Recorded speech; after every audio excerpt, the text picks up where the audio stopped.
Sur l'électricité. Bonjour Marine, Bonjour. vous m'entendez bien? Oui, je vous entends bien, ouais. Super, et ben on est en direct sur Instagram. Merci de nous avoir rejoints. Je n'ai pas dit grand-chose sur votre métier. Je vous laisse le soin de faire découvrir à toutes les personnes qui sont connectées avec nous en quoi consiste votre métier et quel parcours vous avez eu. D'accord. Donc, je m'appelle Marine Lequin. Je suis chargée de projet en distribution d'électricité, donc dans l'entreprise Enudis. J'ai intégré l'entreprise il y a 5 ans par le biais d'une alternance pour obtenir un BTS. Voilà. Donc, j'ai fait un BTS en études et en économie de la construction. Voilà, tout en travaillant chez Enedis. Et donc, quelles sont les missions que vous exercez aujourd'hui en tant que chargée de projet en distribution électricité? Alors aujourd'hui, mes missions, donc j'ai un portefeuille d'affaires, de dossiers. Donc il y a une demande client qui m'est attribuée. Donc le client souhaite un raccordement électrique et moi, je dois l'alimenter, simplement. Voilà. Donc on gère l'aspect relationnel client, l'aspect études techniques et puis après, on suit la réalisation des travaux. Donc, on suit toute la globalité du dossier, de la demande, donc de la jeunesse du dossier jusqu'à l'alimentation du client. D'accord. Et résultat, ça vous amène à être sur le terrain, le fait de voir la fin de ce dossier aboutir? Tout à fait. En fait, on réalise l'étude technique et l'étude financière. Donc, c'est nous qui sommes amenés à déterminer la solution technique la plus adaptée en fonction du cadre réglementaire qui est fixé par les normes et par les lois. Et à la suite de quoi, une fois que le client accepte son devis, on programme les travaux avec un prestataire et puis on organise ça et on suit ça avec lui. Voilà, donc on a une partie administrative et une partie suivi de chantier également. D'accord. Et si vous avez envie de parler d'une facette de votre métier qui vous plaît particulièrement, ça serait laquelle?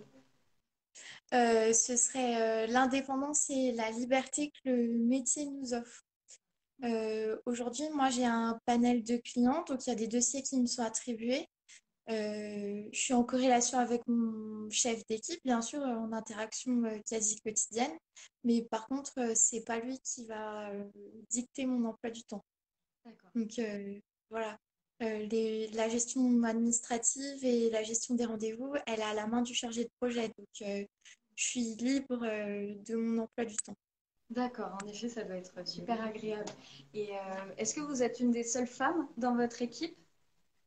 Et ben, quand j'ai intégré l'ingénierie il y a 5 ans, on était 3 femmes et aujourd'hui on est 7 ou 8, il me semble, sur une équipe de 20 personnes. Donc ça se démocratise aujourd'hui.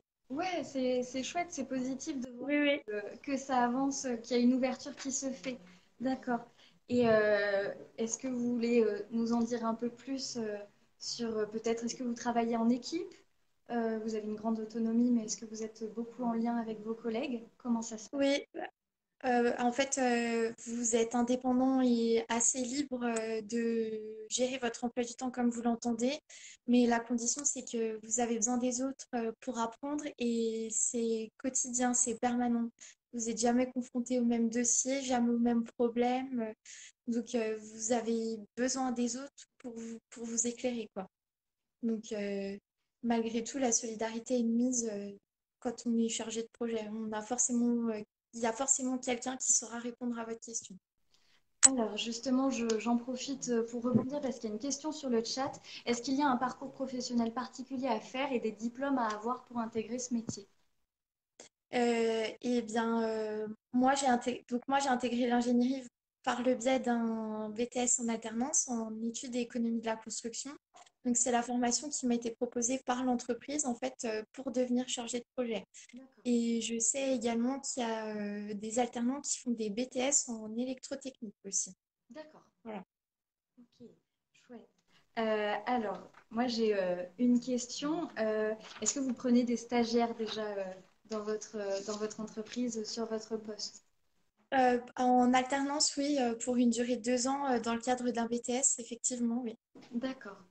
Et est-ce que vous pouvez nous en dire un peu plus sur les trois gemmes que vous aviez sélectionnées pour décrire votre métier? Donc, pour rappel, c'était j'aime bouger, j'aime travailler en extérieur et j'aime organiser, gérer. Alors, bah, j'aime bouger du fait que vous rencontrez le client, le prestataire, que vous allez en réunion, en contrôle de chantier. Vous êtes pas statique, en fait. Vous avez une part administrative et au bureau, c'est une obligation, évidemment. Mais à côté de ça, vous prenez l'air, vous allez en réunion de chantier, vous allez en contrôle de chantier, vous rencontrez les gens. Voilà. Donc, si vous êtes dans le dynamisme en permanence, quoi. Vous n'êtes jamais enfermé. Hmm, Voilà. Et puis le dernier, c'était l'organisation, c'est ça? tout à fait, oui. Bah, en fait, vous partez du postulat que vous avez un panel de clients. Je sais pas, aujourd'hui, j'ai commencé il n'y a pas très longtemps à Dijon, donc je dois avoir une cinquantaine de dossiers dans mon portefeuille. Donc, c'est facile d'imaginer qu'il faut être hyper organisé et avoir un suivi régulier et hyper rigoureux pour pas se perdre, en fait. Parce D'accord. que Monsieur Dupont a une demande et Monsieur X a une autre demande, faut Bien sûr. arriver à répondre à tout le monde, quoi. Ouais, ouais, ouais. Donc de l'organisation, de la rigueur. Il y a une question sur le chat. Qu'est-ce que vous faites pendant votre journée en général? La journée, bah déjà, je tiens à dire qu'il n'y a pas de journée type. En fait, on varie les plaisirs sans arrêt. Euh, on a une grosse part administrative, donc on passe beaucoup de temps au téléphone, beaucoup de temps à envoyer des mails. Et puis, on fait des études techniques qui nous prennent pas mal de temps aussi pour trouver la solution technique idéale. Et puis, le reste du temps, eh ben, on est à l'extérieur, donc on rencontre les clients et puis on va en visite de chantier principalement. D'accord. Voilà. Est-ce qu'il y a des qualités qui vous semblent nécessaires pour exercer votre métier? Donc on a parlé de l'organisation, du côté organisé. Est-ce qu'il y a d'autres choses? Euh, J'imagine que quand on est une femme, il faut avoir un peu de caractère et un peu de poigne pour être chargé de projet, parce qu'en fait, c'est un milieu qui est hyper masculin. Vous travaillez avec des entreprises de travaux publics, avec des maîtres d'œuvre, principalement des hommes. Ouais. Donc voilà. C'est pas toujours évident au démarrage. Oui. Voilà, enfin, comme moi, vu mon gabarit, je pense que au début, ça fait sourire de voir une femme petite avec une petite voix qui arrive sur un chantier et qui voilà, et je suis donneur d'ordre, donc en fait, j'ai pas le choix, quoi. Oui. Enfin, Mais et puis après, en termes de qualité, ben, l'organisation, l'indépendance, et puis le fait de jamais avoir peur de poser une question ou de dire, ben, j'ai un doute, aide-moi. alors, Parce que ça arrive, vous pouvez pas tout savoir, vous pouvez pas maîtriser tout le cadre législatif et toutes les normes et toutes les règles en vigueur, c'est pas possible. bien sûr. Bien sûr. Donc, savoir demander et dire aujourd'hui, je ne sais pas. Voilà. D'accord. Donc, et puis, ben, après, les clients, aujourd'hui, on est dans une société de service et de consommation et les clients, ils veulent tout tout de suite. Et faut arriver à expliquer relationnellement et avec diplomatie que malgré le fait que vous fassiez le maximum, ben, vous n'avez pas de pouvoir magique. Moi, je suis ni Dieu, ni bonne fée, ni Miss Météo. Donc, voilà, même en mettant tous les moyens en place, parfois, ça marche pas, quoi. Bien sûr. Donc l'importance de cadrer un petit Et d'arriver à faire face aux aléas sans, avec des contractions, en fait, en se disant, ben, ça n'a pas marché cette fois, on va tout mettre en œuvre pour que ça marche. Mais, bah voilà, il y a eu un aléa et puis j'y suis pour rien et puis on va tout faire pour que tout le monde soit content. peu. Et peut-être deux questions avant de vous laisser, de vous remercier et de vous laisser. Au niveau des perspectives d'évolution professionnelle, est-ce qu'il y en a et si oui, lesquelles?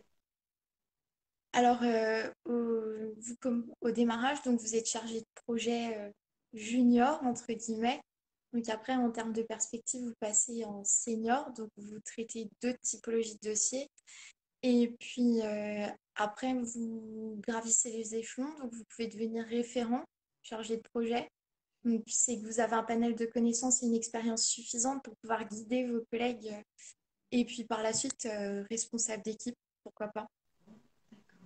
Et dernière question, est-ce que vous avez un conseil, un message que vous souhaiteriez faire passer aux personnes qui nous regardent ce soir? Et ben, je pense que parfois il faut savoir se lancer. Moi, je pensais pas avoir un métier aussi technique aujourd'hui et je me suis dit que j'y trouverais jamais ma place et que voilà, et que ça fonctionnerait pas. Et si en fait il n'y a pas de plan de carrière préétabli, c'est pas parce qu'on fait un choix aujourd'hui qui sera valable demain ou dans 5 ans. Hmm, Faut juste se lancer et puis si ça vous plaît, ben faut foncer quoi. tout à fait. Merci encore, Marine, pour Je vous votre en prie, pas de disponibilité problème. et puis votre présentation. Merci.